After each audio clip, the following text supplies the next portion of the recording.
all the It's a whole to you. Right. It's right. not a bunch of separate connected. Right. Now I go to the gig. Now I go to church. Right. Well, the notion of connectedness, this is how one finds oneself located in the world. It's how you're centered in the world.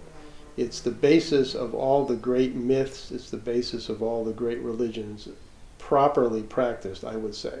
My opinion of what's proper is that you find a way to center yourself that does not hurt others, that in fact helps others, that looks, and then here's my Protestant tradition, that looks to the social structures as something that need to be reformed always. That social and economic and political structures are always possibly working against the individual, possibly working in ways that are not as helpful as they might be. So my training, when I got to theology school at BU, and then my further graduate training for my doctorate was in social ethics. So this is partly why I'm oriented this way, because I've been taught by some very, very fine people and been exposed to a lot of the great thinkers along these lines. The more I've studied, and it's interesting, it's studying when I teach jazz history, which is one of the subjects I've taught for many years.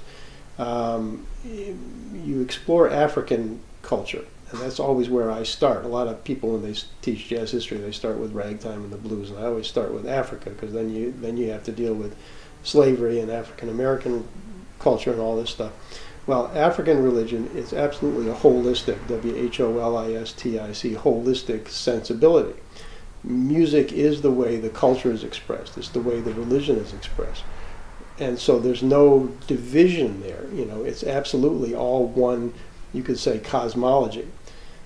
People have argued that even after the horrors of slavery, on the plantations, that what African Americans were maintaining was a kind of a cosmology that was also had a transcendent quality to it, even with all the brutality, that this was in fact a way that they could help to counter that, at least psychologically, spiritually.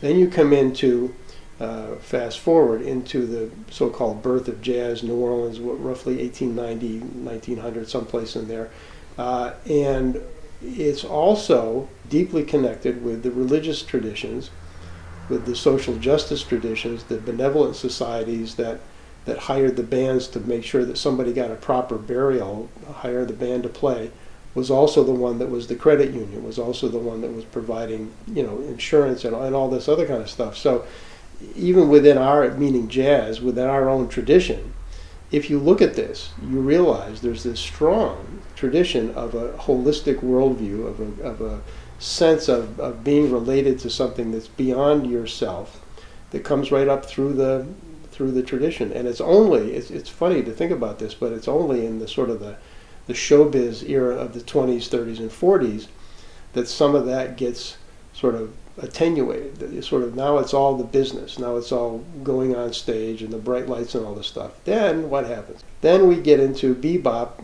reconnecting with Afro-Cuban music. Where's Afro-Cuban music coming from? It's the religious tradition.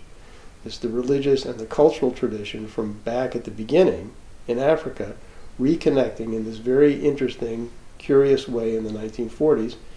Not too long after that come all these other things. You know, people looking at other jazz traditions, Paul Horn, Duke Ellington, Coltrane, whatever. Very, very interesting.